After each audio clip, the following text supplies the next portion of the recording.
So I'm joined today by Callum Young, who is a financial planner at Quilter. So thanks so much for joining me this morning, Callum. No worries, Emma. Thank you for having me. The question we always ask at the start is, what attracted you to joining the profession in the first place?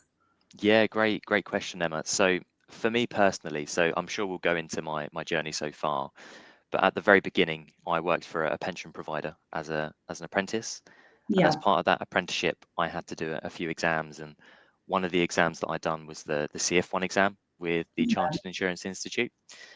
And as part of this exam, it sounds really sad, but it was all to do with the advice process and the financial landscape here in the UK. And to be honest with you, I absolutely loved that exam and I found it right. really interesting and it really Yeah, resonated with me and my interests. So I that's really where my kind of spark to join came from. brilliant. So once that had happened, then how did you go about shaping your journey and sort of finding your way into financial services? Yeah, so for me, I done a lot of research in the beginning to kind of how best to get into the industry.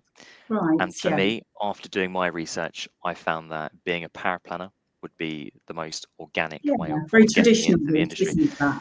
Yeah, Absolutely.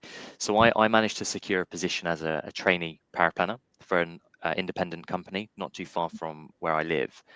And yeah, as part of this role, that's kind of where I done my diploma with the CII, done a lot of the report writing, cash flow modeling, going to the client yeah, meetings, yeah, and I found that role really instrumental in my career in learning, as I say, the advice process and understanding the different elements to financial advice and yeah, helping clients achieve their objectives.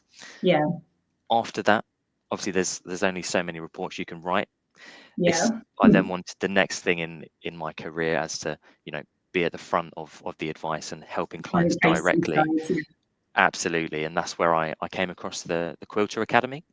yeah. So I started as a trainee advisor, went through the academy process, and now a fully qualified and regulated financial advisor with Quilter. So that was my Brilliant. journey. Yeah, fantastic. So, what have you found most rewarding, would you say, so far?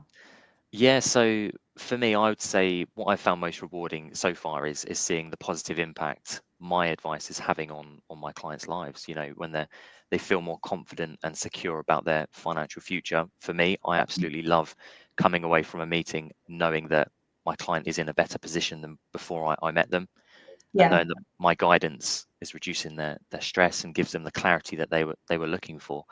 So for yeah. me, I'd say that's what I find most rewarding. Do you have quite a wide range of clients in terms of sort of age and occupation? You say is every day sort of different?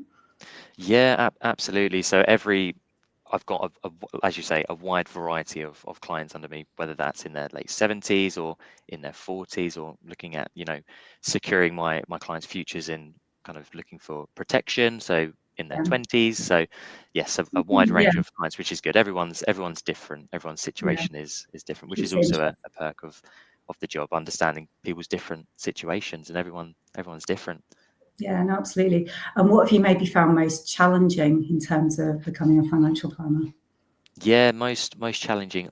I would say, as I'm sure you've come across this before with maybe some other advisors, the financial landscape is always changing. You know, Yeah, regulation changes, product changes, so it's important to keep up to date with the changes in legislation, for example, to make sure that your advice is as up to date as it can be, to make sure that you're having the best, impact on your clients' lives. So it can be challenging keeping up to date, but again, I yeah. enjoy that challenge. Yeah, well, certainly there's a lot going on, isn't there, on the sort of government side as well in terms of potential changes, which can be really unsettling for clients. Yeah, absolutely. And again, that's kind of the importance of financial advice. You know, a lot of people don't Yeah, understand what these changes and the implications are, and that's ultimately what we're here for. yeah, no, absolutely. So, what advice would you give to others who maybe think of following the same journey as you?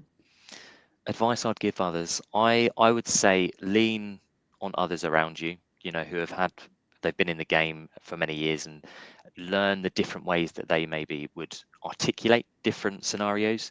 And this will Yeah, give you kind of different perspectives and avenues for you to help your clients. So I would say attend client meetings with other advisors if you've got the opportunity, and you yeah, can just take things from other people to make sure that you're toolkit essentially is suitable for you, and you can learn from the way others are doing things. That's what I'd Yeah. say. Don't try and reinvent the wheel, as they say. Great advice. Yeah, it's that mentoring piece, isn't it, that can be really important. Absolutely. It's been really kind of impactful for me, leaning on others around me. Fantastic. And so finally, what are your plans for the future? Yeah, plans for the future. So continue to help as many people as I possibly can, and Yeah, to continue working towards that chartered status. So a few more exams to go, and yeah, that's the plan for me. brilliant. Well, lovely. Thank you so much. It's been really interesting to hear about your sort of career journey so far. And enjoy your holiday. I know you're off on holiday soon, so Thank you. enjoy that. Thank you so much. Thank you, Emma.